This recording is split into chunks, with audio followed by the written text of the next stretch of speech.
Damos la bienvenida a nuestra invitada especial y conferencista para este evento, la doctora Patricia Galeana Herrera, secretaria técnica del Comité de Festejos Conmemorativos del Centenario.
Secretaria técnica del Comité de Festejos Conmemorativos del Centenario de la Constitución Política de los Estados Unidos Mexicanos. La doctora Patricia Galeana Herrera, historiadora, licenciada, maestra y doctora por la UNAM, ha sido investigadora del Instituto de Investigaciones Históricas de esa casa de estudios, profesora de la Facultad de Filosofía y Letras de diversas instituciones nacionales e internacionales. Actualmente es secretaria técnica de la Comisión Organizadora para los Festejos del Centenario de la Constitución Política de los Estados Unidos Mexicanos de los tres poderes de la Unión. Autora de 13 libros, coordinadora y coautora de 34 obras, coautora en 51 volúmenes, ha coordinado y cumplido 127 publicaciones de historia diplomática, política y de género, las que refieren a la historia constitucional de México. Ha publicado como coautora y coordinadora Estatuto Provisional del Imperio Mexicano 1865 y sus constituciones en 1998, el Constitución, su evolución e influencias en el constitucionalismo mexicano e influencias continentales y transatlánticas, difundido por el Senado de la República en el 2010.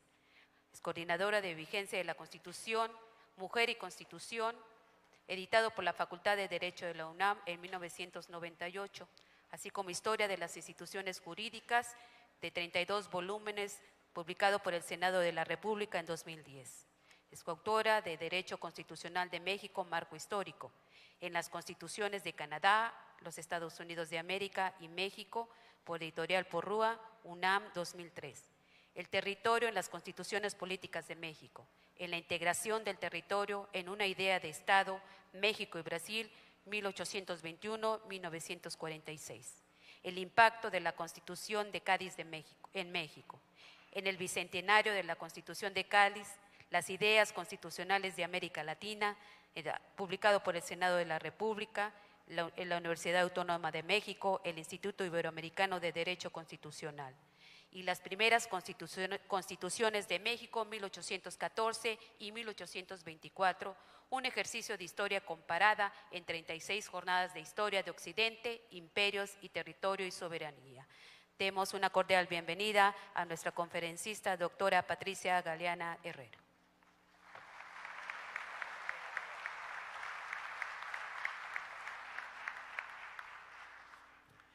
Muy buenos días, compañeras y compañeros. Y se los digo, además, de corazón, porque lo único que he aspirado ser en mi vida es maestra.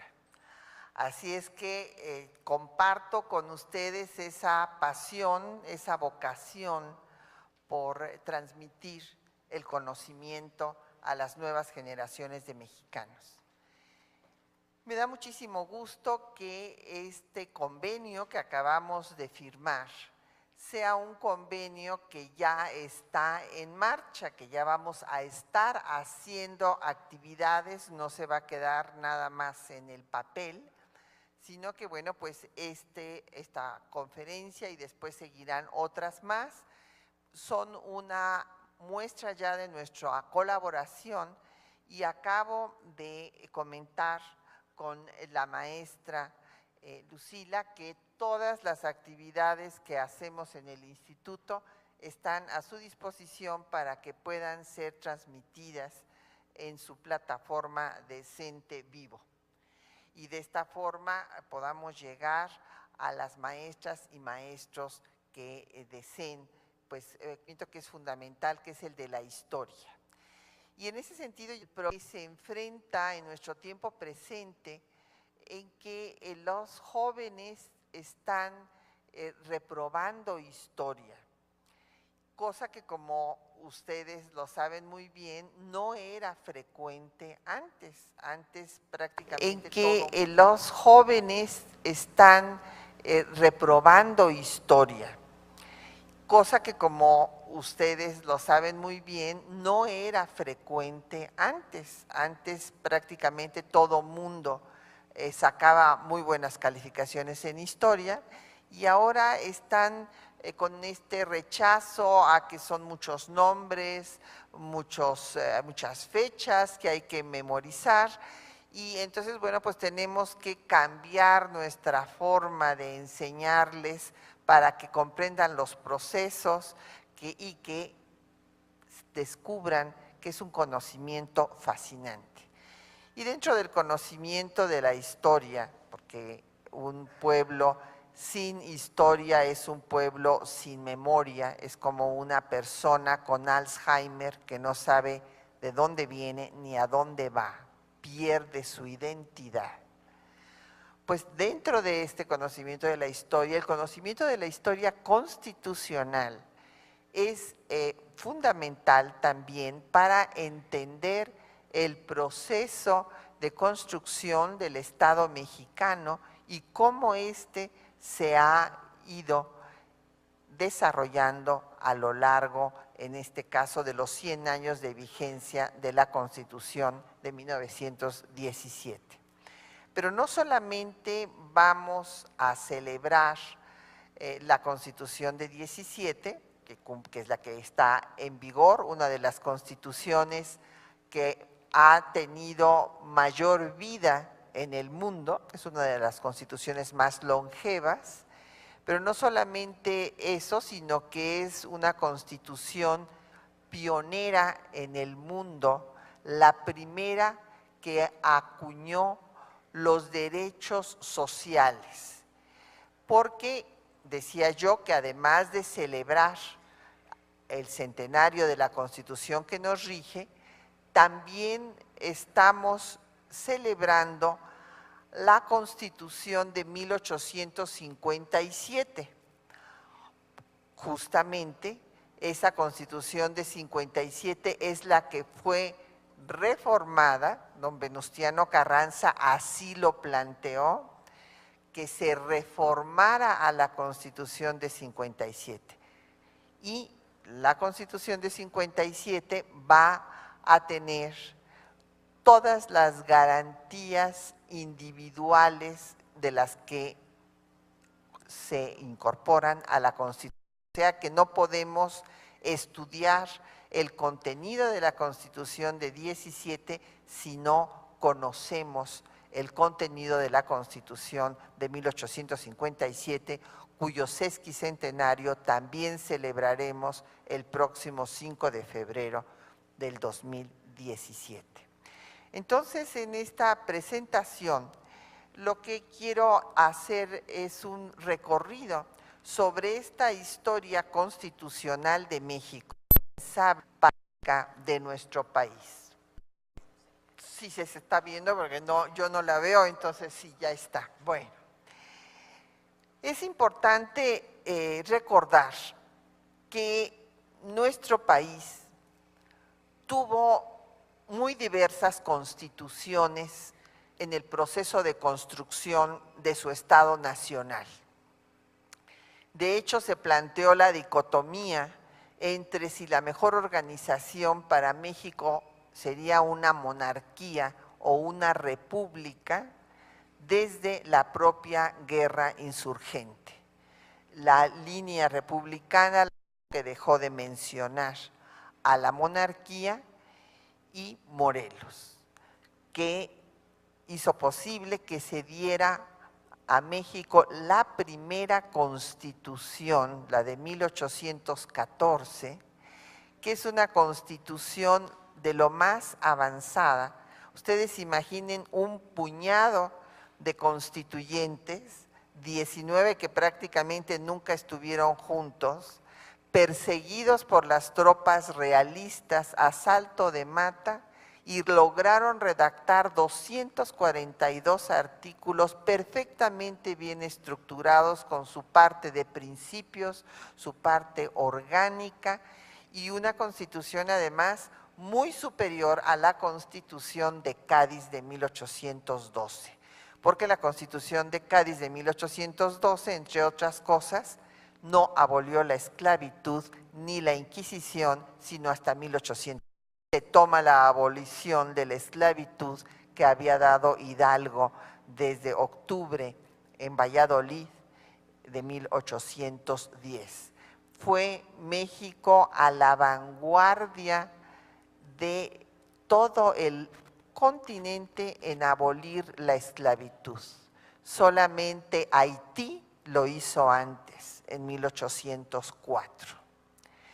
Entonces, esta historia constitucional nos permite comprender muy bien lo difícil del proceso de creación de nuestro Estado, que primero tuvo que luchar 15 años con las armas en la mano por su independencia, bueno, 11 años, perdón, y 15 años hasta 1829 para que el Imperio Español y la Santa Sede reconocieran que era un país independiente.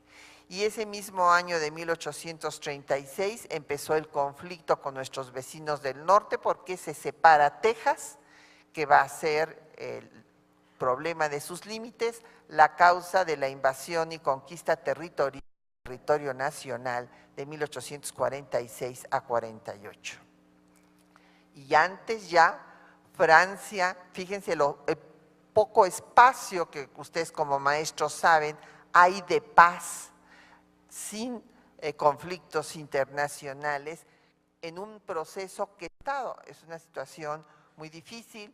Intervención en 1838, que conocemos con el nombre de la Guerra de los Pasteles, y la segunda, ya la intervención francesa de 62 a 67, con el establecimiento del Segundo Imperio. En todo este periodo se dieron una serie de constituciones porque se estaba buscando la forma que pudiera dar esta consumación de la independencia.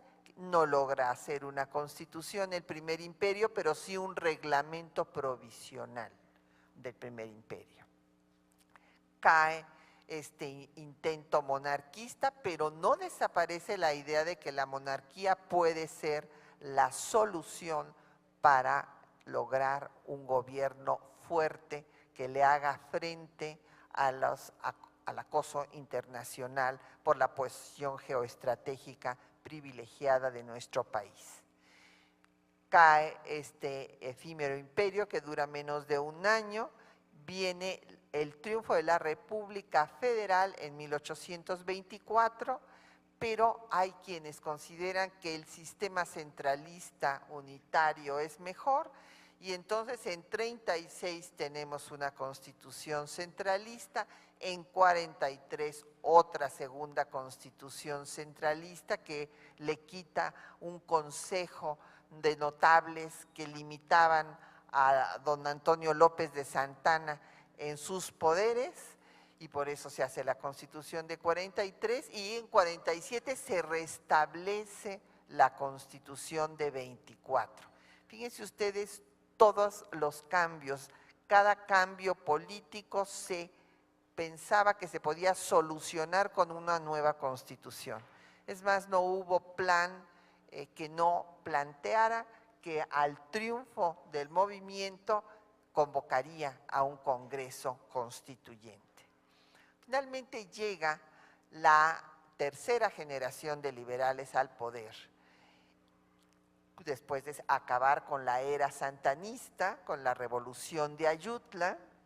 La primera es la encabezada por Hidalgo, la segunda por Valentín Gómez Farías y Mora, y en la tercera encontramos a Benito Juárez, Melchor Ocampo, Ponciano Arriaga y todos los liberales sociales que discutieron en el recinto parlamentario de Palacio Nacional la Constitución de 1857, que es un antes y un después en la historia constitucional de México, porque marca por primera vez el fin del todo el reglamento imperio 24, 36, 47 establo constitucional.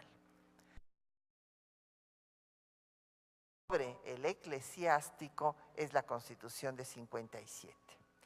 Y esta Constitución de 57 estuvo preocupada por establecer todos los derechos del hombre, las garantías individuales en el texto constitucional, pero también hubo un grupo de liberales que se llamaban a sí mismos liberales sociales. Este liberalismo social de 1857 es el que va a retomar el constituyente de 17 que debatirá en este espacio histórico del Teatro de la República. Entre estos liberales sociales, pues destacan Ponciano Arriaga, Ignacio Ramírez el Nigromante, Isidoro Olvera, José María Castillo Velasco, entre otros. Lamentablemente, sus ideas no van a quedar en el texto constitucional. Pero veamos este comparativo entre las dos cartas magnas, la que da pie a la reforma que se debatirá en esta sede republicana para dar paso a la Constitución que nos rige. Hay que tomar en cuenta que las dos constituciones surgen después de una revolución, la revolución de Ayutla, que acaba con la era santanista, y la revolución primero maderista, que acaba con la dictadura de Porfirio Díaz, y después el movimiento constitucionalista, que acabará con la usurpación de Victoriano Huerta. En los planes de estos movimientos revolucionarios se estableció que al triunfo de los mismos se convocaría un Congreso Constituyente. En 57 se habla de que la finalidad es establecer una república representativa y popular. El constituyente de 56-57 estuvo compuesto por 133 diputados, propietarios y suplentes que sesionaron durante un año. Es muy importante señalar que hubo representantes de todas las fuerzas políticas del país. La Constitución de 17, que reformó a la de 57, se debatió en esta sede por 2 meses, 62 días, y en 66 sesiones, pues dieron al mundo la Constitución más avanzada de su época. Y esto no es ningún eufemismo, es una verdad histórica. La Constitución de Weimar en Alemania de 1919 tomó los elementos de los derechos sociales de la Constitución mexicana de 1917. Los constituyentes de ambas cámaras tuvieron diferentes tendencias políticas. Desde luego, en los de 57 había por una parte los conservadores, los moderados, los conservadores que defendían fundamentalmente los fueros y privilegios del clero y del ejército, y también los moderados que querían una reforma paulatina. Conservadores y moderados muchas veces votaron juntos y esta fue la razón por la cual muchas de las propuestas de los liberales sociales no quedaron incluidas en la Constitución de 57. Los liberales puros fueron muy activos y no obstante que no lograron ganar en el Pleno muchas votaciones, se las ingeniaron para que tampoco quedaran todas las ideas de la oposición. Es el caso, por ejemplo, de la libertad de cultos. A la hora que se vota la libertad de cultos, por los constituyentes de 57 votan en contra. Los argumentos, ¿cuáles eran? Pues que en México no había más que católicos y que por lo tanto no tenía para qué establecerse la libertad de cultos y que además pues ellos tenían que hacer lo que querían sus representados y sus representados eran católicos, por lo tanto se iba a romper el lazo de unión entre los mexicanos que se consideraba únicamente que era la religión católica. Mientras los liberales puros decían que la unión entre todos los mexicanos era la nación del territorio nacional sin que para ello tuviera que privilegiarse a religión alguna. No obstante, como no ganaron la votación, lo que sí logró Ponciano Arriaga en la comisión redactora, por eso se le ha llamado el padre de la Constitución de 57, es establecer que si bien no se podía decretar la libertad de cultos, que tampoco se estableciera la intolerancia religiosa. Entonces, como lo que no está prohibido para la ciudadanía está tácitamente permitido, pues quedó implícita la libertad de cultos. Desde luego esto se dio perfecta cuenta a la jerarquía eclesiástica y por eso condenó a la Constitución de 57 por considerarla contraria a los sentimientos religiosos del pueblo de México y excomulgó a todos los que la hubieran jurado y no se retractaran. Y así es como estalla la guerra civil de reforma o de 3 años.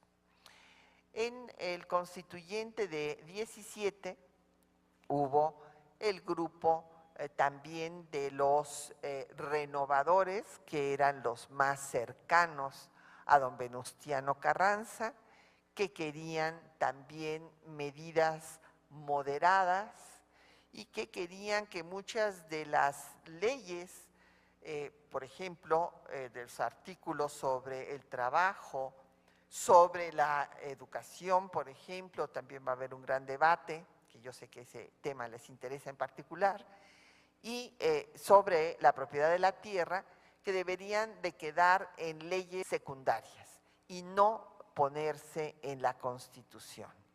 Pero ahí personajes como Francisco Mújica fue determinante para la enseñanza laica, como Pastor Rué para el artículo 27 constitucional, quien señalaba que el origen de todas las revoluciones de México era la desigualdad social y que la única forma de acabar con esa desigualdad social era acabar con el acaparamiento de la riqueza, de la propiedad en pocas manos. O sea, distribuir esa propiedad para acabar con la desigualdad fue la solución que planteó el ingeniero Pastor Rué, uno de los autores del artículo 27 constitucional.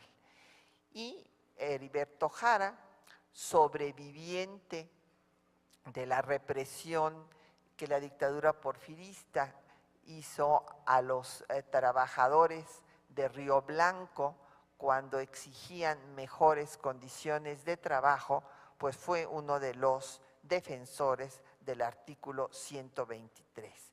Este grupo después se ha llamado de obregonistas, porque Obregón apoyó sus posiciones, pero algunos colegas alegan que no se les debe de llamar obregonistas porque ellos tenían sus propias ideas y que es más bien publicidad del gobierno de Obregón que hubieran sido pues partidarios del general. La verdad es que Obregón coincidía con estas posiciones y bueno, por eso es que han pasado a la historia como los obregonistas, y había los equilibristas, que serían los moderados de 57, que en un momento dado estaban con los renovadores y otro con los radicales del constituyente de 17. La estructura de las dos constituciones es muy parecida. Son 128 artículos de la de 57 y 136 de la de 17, dividido en 9 títulos. ¿Cuál es la diferencia sustantiva? Porque los derechos del hombre, pues pasa el capítulo íntegro a garantías individuales, soberanía nacional también, división de poderes, responsabilidad de funcionarios, los estados de la federación, pero la gran diferencia es el título sexto del trabajo y de la previsión social. Esa es la diferencia sustantiva entre las dos constituciones. El tema de soberanía, como mencionaba yo, pues tiene la misma redacción. La soberanía nacional reside esencial y originalmente en el pueblo, y el pueblo tiene en todo tiempo el inalienable derecho de alterar o modificar la forma de su gobierno. Y el artículo 40, que es bellísima esta entrada, es voluntad del pueblo mexicano constituirse en una república representativa, democrática y federal, organizada en una federación. El capítulo de garantías individuales también es muy semejante. En la Constitución de 57 se establecieron los derechos del hombre y en el artículo primero se puede leer también un postulado, un principio esencial para nuestra historia constitucional. El pueblo mexicano reconoce los derechos del hombre, que son la base y el objeto de las instituciones sociales. Las leyes, todas las autoridades del país deben de respetarlas y tener las garantías que otorga la Constitución, donde todo individuo tiene garantías individuales. En cuanto al poder en un solo individuo, en 57 la elección todavía era indirecta.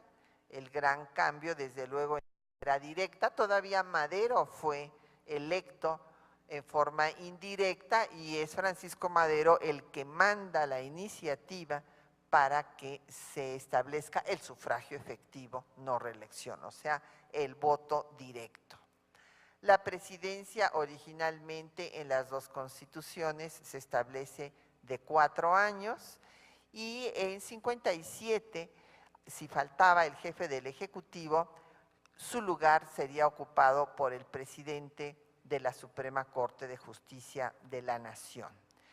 Lo que es una diferencia sustantiva es que en 57 no se establece la preeminencia del legislativo sobre el ejecutivo, un régimen que recibe el nombre de congresual. Hay una sola cámara, además, en 57, como veremos más adelante. Y en 17 se deposita también en un solo individuo, elección directa, 4 años, pero si falta el jefe del Ejecutivo, estoy hablando de la redacción original de 17, ya después habrá otras conferencias para ver pues todas las reformas que ha tenido la Carta Magna en sus 100 años de vigencia, pero en su redacción original, si faltaba el presidente, los 2 primeros años del periodo, el Congreso nombraría un presidente provisional que convocaría a elecciones extraordinarias. Si la falta ocurría en los 2 últimos años, a un presidente sustituto. Y la Constitución de 17 es el libro Constitución y la cual y que no hubiera derecho de veto del Ejecutivo, de que por esta razón se había establecido la dictadura, por eso le llama la Constitución y la dictadura. Yo comparto el punto de vista de don Emilio Rabasa, pero el hecho es que don Venustiano Carranza sí lo compartió. Y entonces él en ese momento señaló que no podía establecerse en México un régimen parlamentario porque no había sistema de partidos y que por lo tanto el parlamentarismo sería caer en un asambleísmo, en un sistema caótico, y se estableció por tanto un régimen presidencial con veto del presidente. El poder legislativo, como ya mencioné, en la Constitución del 57 es unicameral, era un legislativo muy fuerte y hay una reforma, de hecho Juárez intenta esta reforma y Comonfort da el golpe de Estado por la misma razón, porque dicen que en un momento de guerra como el que se estaba viviendo, el Ejecutivo quedaba maniatado, esto fue lo que declaró Comonfort, porque le tenía que pedir permiso de todo al Poder Legislativo. Cuando gana la República sobre el Segundo Imperio, Juárez intenta reformar la Constitución de 57 para establecer al Senado, señalando que había que equilibrar a los poderes, o sea, que no hubiera preeminencia del legislativo. Esto lo iba a hacer por medio de un plebiscito, pero el plebiscito no estaba contemplado en la Constitución de 57, por lo tanto, se le vino el mundo encima a don Benito y retiró su propuesta y no se hizo el plebiscito, ni se reformó la Constitución, ni se dio tampoco, no se pudieron dar rango de constitucional a las leyes de reforma, sino hasta el gobierno de Sebastián Lerdo de Tejada, cuando ya se reforma la Constitución de 57 y se establece el Senado. En el Constituyente de 17, pues también esta división del legislativo, en un régimen bicameral, y vamos a encontrar que durante el receso del Congreso se designará una comisión permanente. El Poder Judicial no tiene las 2 constituciones, está la Suprema Corte de Justicia de la Nación y los tribunales de circuito y de distrito. En ambas constituciones se establece que la Suprema Corte la compondrán 11 ministros. En 1857 eran elegidos igual que el jefe del Ejecutivo. Claro, por elección indirecta, pero electos. Mientras que en 17 ya la elección será por el Congreso de la Unión.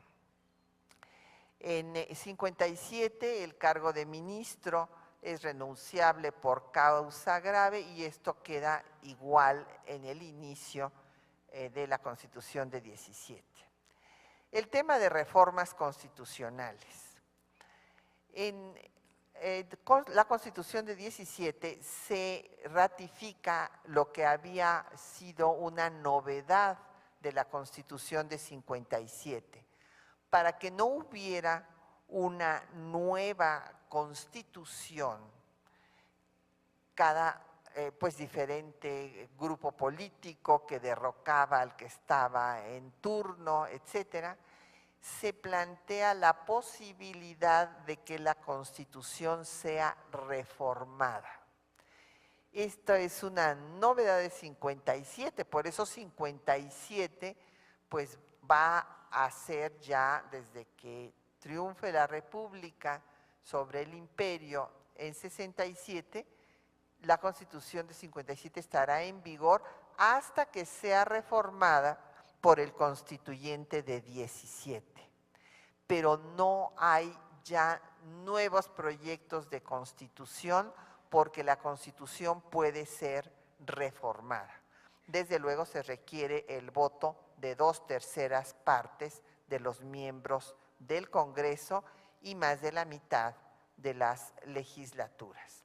Así, la Constitución de 57 tuvo 60 años de vigencia, fue reformada después en 79 ocasiones, con 34 decretos de reforma y 9 adiciones y suspensiones, y la Constitución nuestra de 17 pues está a punto de cumplir su centenario y ha tenido 618 reformas, de las cuales 220 han sido decretos de reforma. El principio de inviolabilidad de la Constitución lo tiene tanto la Constitución de 57 como 17.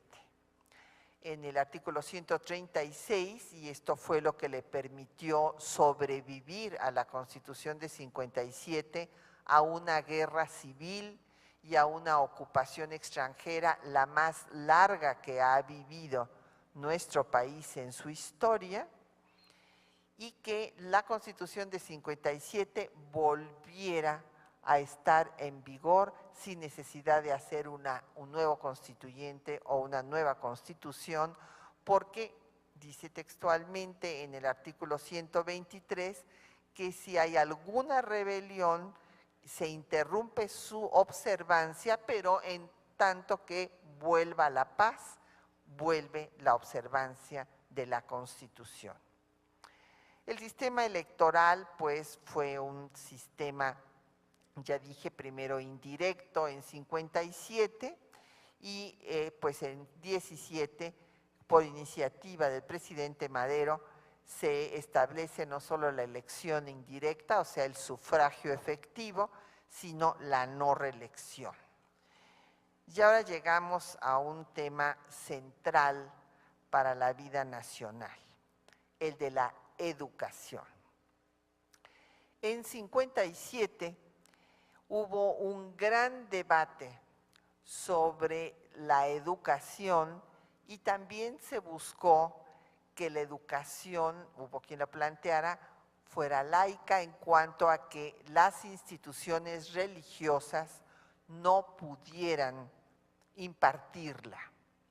Sin embargo, en el Constituyente de 57 prevaleció la libertad de enseñanza absoluta, o sea, eran liberales, como ellos mismos se llamaban, puros.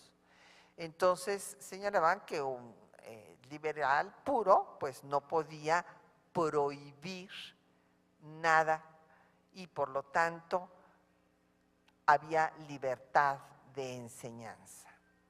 En 17 hay un cambio sustantivo y es que este obedece a razones históricas. La jerarquía eclesiástica católica no solamente había apoyado a la dictadura porfirista, sino que apoyó decididamente a la dictadura de Victoriano Huerta. Entonces, evidentemente, para los revolucionarios constitucionalistas era una enemiga, una institución enemiga. Y por eso hay una gran discusión, fue uno de los temas más discutidos, y en ese tema, pues el que tuvo una particular participación fue Francisco Múgica.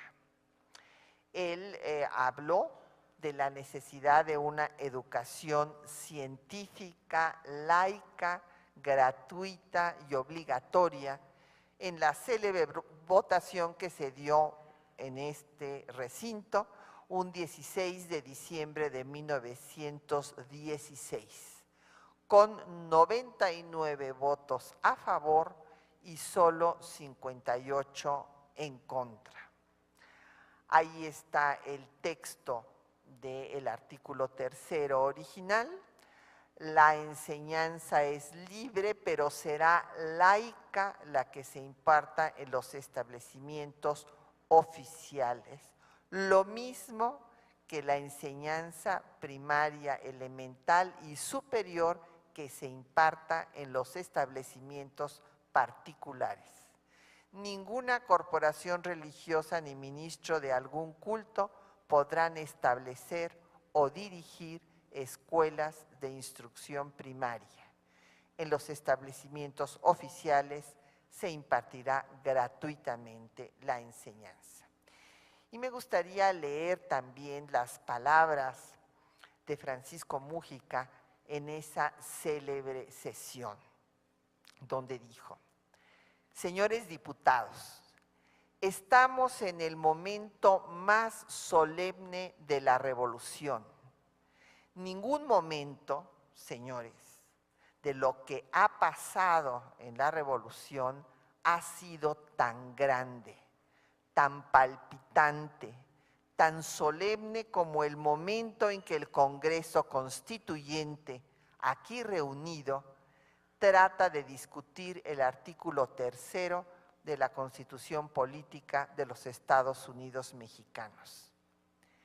Y continúa Múgica: se trata nada menos del porvenir de la patria, del porvenir de nuestra juventud, del porvenir de nuestra niñez, que debe en los principios netamente nacionales y en principios netamente progresistas. Si dejamos la libertad de enseñanza absoluta para que tome participación en ella el clero con sus ideas rancias y retrospectivas, no formaremos generaciones nuevas de hombres intelectuales y sensatos, sino que nuestros nuevos jóvenes recibirán de nosotros la herencia del fanatismo, de principios insanos, y surgirán más tarde otras contiendas que ensangrentarán de nuevo a la patria, que la arruinarán y que quizá la llevarán a la pérdida total de la nacionalidad. Esta es, pues, la posición de los constituyentes, que por 99 votos a favor y 58 en contra establecieron que la enseñanza debía ser laica. Y este, pues, es uno de los legados de ese constituyente y también de la generación de Juárez, porque pues sin laicidad del Estado y de la sociedad no puede haber democracia. La propiedad de la tierra fue un tema muy debatido en ambas constituciones. En la Constitución de 57, pues se incorporó la Ley Lerdo, redactada por Miguel Lerdo de Tejada, que quería seguir la línea de don Valentín Gómez Farías de poner a circular los bienes que estaban en manos muertas, o sea, en las corporaciones, para que con esta circulación se reactivara la economía. Pero Miguel Lerdo de Tejada había eximido a los ejidos en el artículo 8 de esa ley de su secularización. Sin embargo, en el artículo 27 de la Constitución de 57 se va a quitar el artículo 8 de los ejidos y sí se hablará de que la propiedad no puede ser ocupada sino por utilidad pública. Y quedaron pendientes votos particulares de la mayor importancia, como el de Ponciano Arriaga, que señaló que toda constitución es letra muerta mientras el pueblo tiene hambre. Y que en su voto particular destaca que la concentración de la tierra dejaba a la mayoría de la población en la miseria y que se explotaba a los indígenas. En el mismo sentido, Isidoro Olvera propuso una ley orgánica sobre el derecho de propiedad para redistribuir las tierras y que hubiera un sistema fiscal para acabar con los latifundios y hacer un equitativo reparto del agua. José María Castillo Velasco denunció también la injusta distribución de la propiedad territorial y en particular la situación de miseria en la que vivían los indígenas. Otro tanto hizo Ignacio Ramírez el Nigromante, que señaló que había que suspender la parcelación de las tierras indígenas por el abuso de los terratenientes. Estos quedaron pues como votos particulares porque no contaron con la mayoría que defendió a la propiedad privada sobre la propiedad comunitaria. Cabe destacar que no solamente en México, sino en Europa, en esa época se consideraba que la propiedad comunitaria era una propiedad poco productiva y que para que el individuo se tornara pues amante del progreso, había que hacerlo propietario a título individual. En esta idea del liberalismo económico coincidían tanto los liberales puros como los moderados y los conservadores. Por eso las ideas del liberalismo social pues no contaron con la aprobación de la mayoría de la Cámara. En 1917 se da un paso trascendental. La propiedad privada está sujeta al interés público.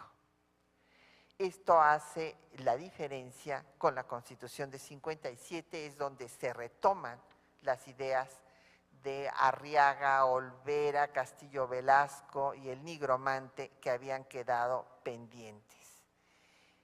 La propiedad de las tierras y de las aguas son de la nación, que transmite el dominio de ellas a los particulares, pero que por lo tanto puede expropiarlas por utilidad pública, fraccionando sus latifundios y dándole a la población derecho a que se les dote de tierra y agua. Ese es el artículo 27 de nuestra Constitución. En cuanto al tema del trabajo, hay visiones distintas en 57 y 17 porque en 57 están preocupados en la libertad de trabajo. ¿Por qué? Porque consideran que las religiosas, por ejemplo, abdican de su libertad con los votos religiosos de clausura, por ejemplo, y esto va en contra de la ideología liberal. Entonces, ahí en el artículo 4 se señala que todo hombre es libre, y bueno, ahí todavía no había lenguaje de género, ¿verdad? Nosotras no contábamos, éramos como, en fin, ahí unas entes que circulaban por ahí. Y el hombre es libre para abrazar la profesión, industria o trabajo que le acomode. Pero en el artículo 5 se señala otro tema que es muy importante: nadie puede ser obligado a prestar trabajos personales sin una justa retribución. y la ley no puede autorizar ningún contrato que tenga por objeto la pérdida o el sacrificio de la libertad. Entonces, aquí se está en contra de pues, estos votos que abdican de la libertad. Ponciano Arriaga fue uno de los defensores de estos artículos y señala que jamás podrá obligarse a nadie a trabajar contra su voluntad.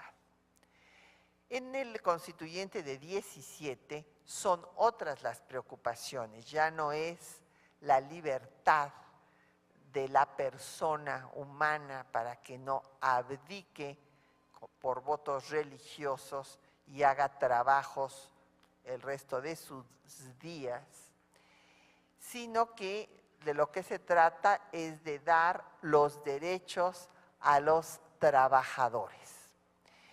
Y aquí uno de los grandes defensores, pues será por una parte Heriberto Jara, que tiene además una definición preciosa de la Constitución. Dice que la Constitución no es otra cosa que la síntesis de los anhelos de un pueblo. Y cuando se defiende el tema del trabajo, Francisco Cravioto señala que así como Francia, después de su revolución, ha tenido el alto honor de ser la primera carta magna donde se establecieron los inmortales derechos del hombre, la Revolución Mexicana tendrá el orgullo legítimo de mostrar al mundo que es la primera en consignar en una constitución los sagrados derechos de los obreros. Pallavicini también defiende este tema, aunque él había estado dentro de los renovadores, y finalmente se va a votar el artículo 123, como está pues los párrafos más importantes en la lámina, en donde pues se habla de las leyes que se deben expedir para proteger al trabajo, incluidos los empleados domésticos, un tema planteado desde el programa del Partido Liberal en 1906 y que todavía tenemos pendiente. Y la duración de la jornada máxima sería de 8 horas. Las mujeres tendrían 3 meses anteriores al parto para no desempeñar ningún trabajo físico. Esto fue de una vanguardia impresionante. En todo el mundo no se hacía esto. Es por esto tan admirable lo que hicieron estos constituyentes de 17. Además, se le dará su salario íntegro, se establece un salario mínimo de acuerdo a las necesidades de cada región y para trabajo igual debe corresponder salario igual, sin tener en cuenta sexo ni nacionalidad. Y tanto los obreros como los empresarios tendrán derecho a colegiarse en defensa de sus respectivos intereses formando sindicatos, lo que había estado prohibido en la etapa porfirista. La trascendencia de todas de estas constituciones pues es fundamental para la historia de México. En 57 pues se dan las bases para el Estado laico mexicano, suprimiendo el Estado confesional, y quedan pendientes, pues como hemos dicho, las ideas del liberalismo social, que son las que retoman desde el Círculo Liberal Ponciano Arriaga de San Luis Potosí, el Partido Liberal, los magonistas, y que después quedará consagrado en la Constitución de 1917. Se establece un régimen presidencial, preeminencia del Ejecutivo, se ratifica el sistema bicameral, se incorporó el capítulo de garantías individuales de 1857 y quedó explícita la libertad de cultos que nada más había sido implícita en la Constitución de 57 que estaba reformando.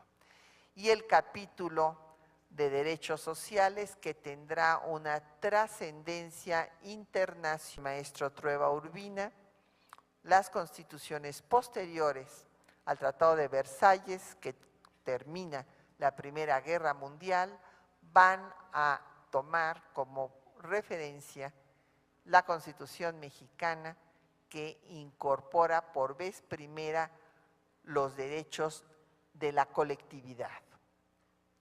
¿Cuáles eran los derechos individuales y cómo habían surgido? Pues en efecto la Revolución Francesa, que estaba en contra del absolutismo y que trataba de controlar al poder, de detener al Estado para que no arrollara sus libertades.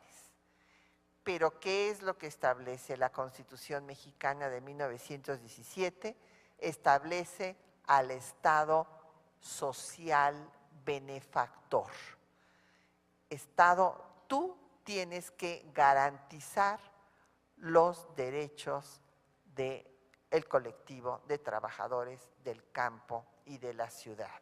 Entonces, es un Estado que debe de intervenir, de ser benefactor para garantizar esos derechos.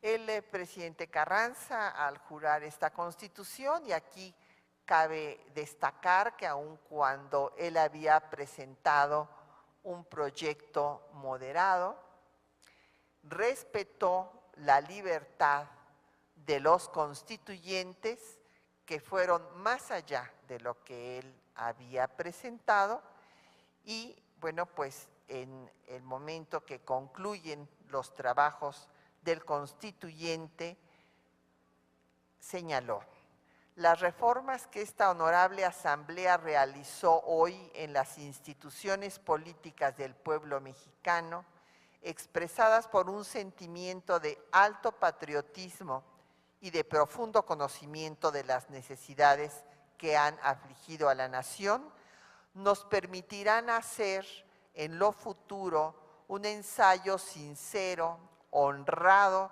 y decidido por la implantación de instituciones libres a la sombra de las que podremos todos gozar, de una libertad amplia, de igualdad de todos los mexicanos ante la ley, para poder convivir en provechosa armonía en busca del desarrollo de nuestras facultades y el fomento y aprovisionamiento de todas las riquezas que tiene nuestro suelo privilegiado.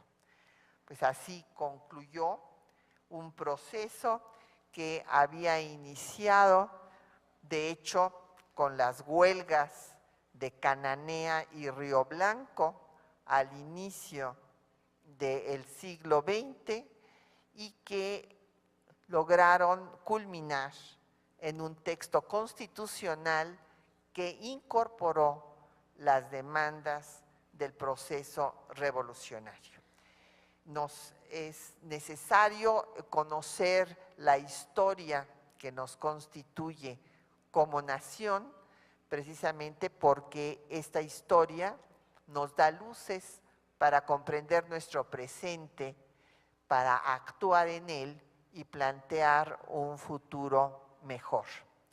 Y hace unos días, y con esto quisiera concluir mi intervención, el mes pasado falleció uno de los grandes estadistas de México, Fernando Solana, quien fuera secretario de Educación Pública, entre otras responsabilidades que tuvo al frente de altos cargos en el Estado mexicano. Y él tenía una frase que me parece que es fundamental y con esta me gustaría concluir. Un pueblo llega tan lejos como su educación se lo permite. Muchas gracias por su atención.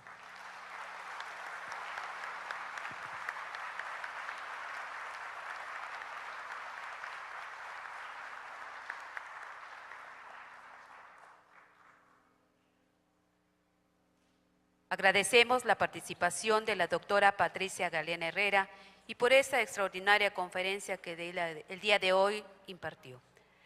Le solicitamos al presidente del Consejo General Sindical, maestro Juan Díaz de la Torre, que por favor nos pueda acompañar para hacer entrega de un reconocimiento a nuestra expositora.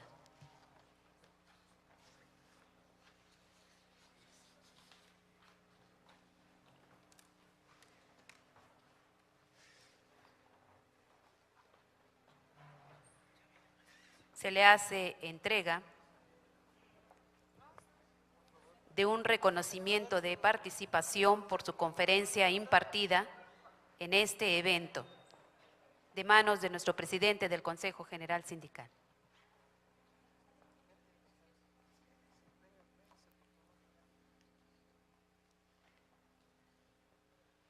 Pues con la honrosa representación de los maestros y de los que hoy tuvimos el privilegio aquí presentes de escucharle, me permito entregarle este reconocimiento. El Sindicato Nacional de Trabajadores de la Educación otorga el presente reconocimiento a la doctora Patricia Galeana por su participación en el Programa Nacional Defensa de la Educación y la Escuela Pública. Firma un servidor en su carácter de presidente del Sindicato Nacional de Trabajadores de la Educación. Muchas gracias, doctora.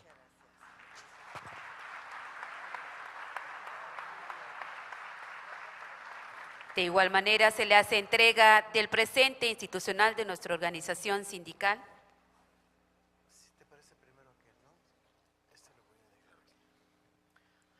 Hace 3 años, nuestro sindicato cumplió 70 años de vida.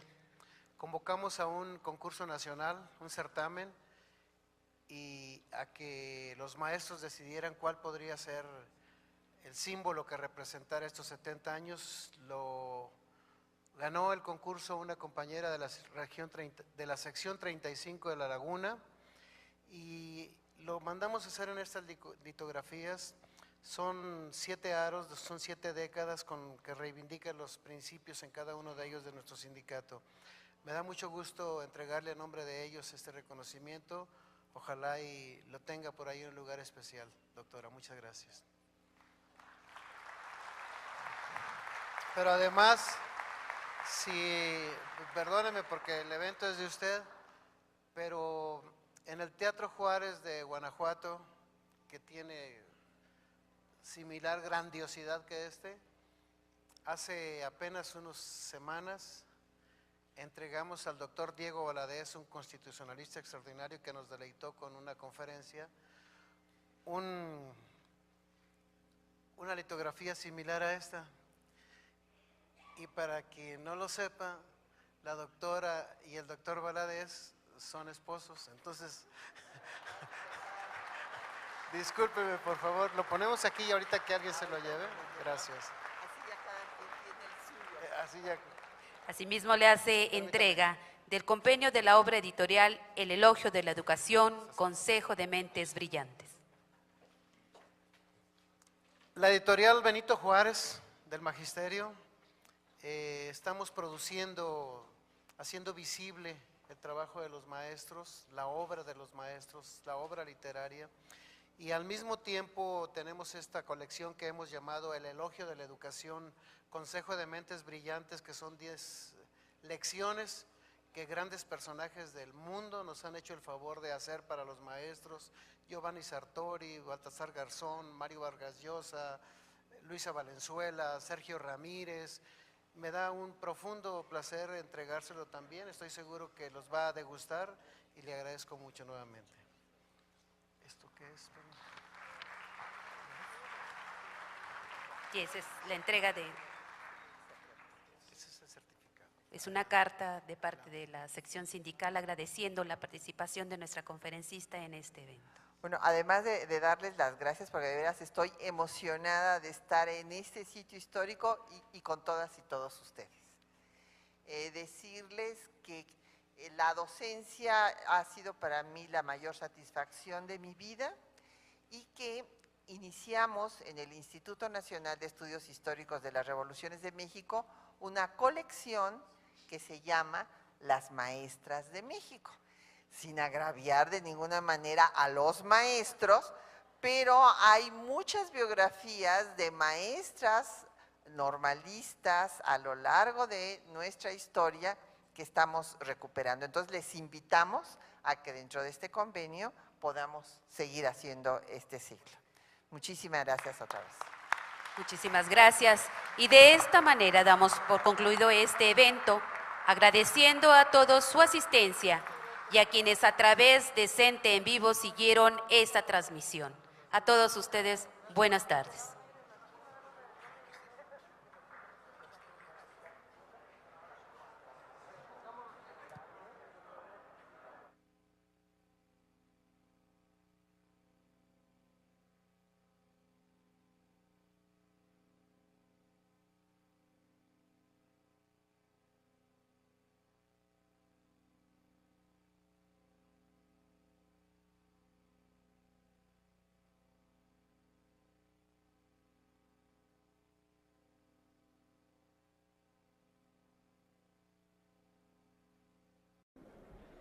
Y es de esta forma como finalizamos el día de hoy la transmisión a través de CENTE en Vivo, no sin antes agradecer a todas y a todos ustedes que nos acompañaron por escribirnos en nuestras redes sociales también, y agradecemos también a nuestras reporteras multimedia del equipo nacional de comunicación, Sandra Edith García de la sección 13 de Guanajuato, que Sandra, tú ya nos puedes hablar, fue allá donde se lanzó el programa de la defensa de la educación y las escuelas públicas.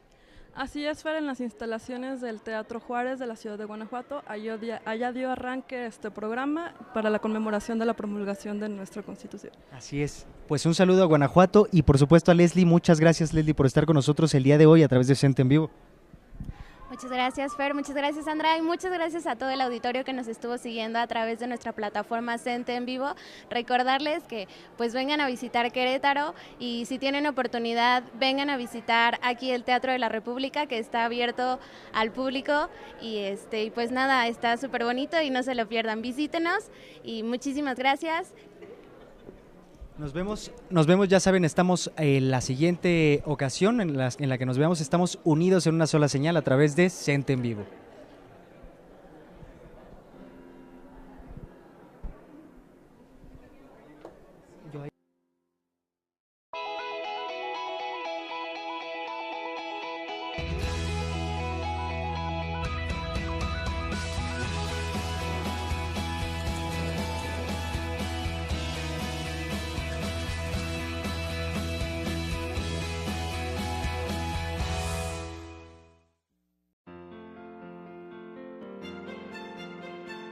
Hola, ¿qué tal? Soy el maestro Saúl Valentín y les mando a todos un saludo desde Puebla, Puebla. Y ya estoy conectado en CENTE en Vivo. Hola compañeros, soy Marta de Veracruz y veo CENTE en Vivo. Un saludo para todos. Hola, soy la maestra Luzma de Cuernavaca, Morelos y estoy conectada al CENTE en Vivo. Hola, soy Janet y estoy muy orgullosa de que nuestro sindicato cuente con CENTE en Vivo. Soy Ana, soy maestra y con CENTE en Vivo les envío a todos un saludo desde Querétaro.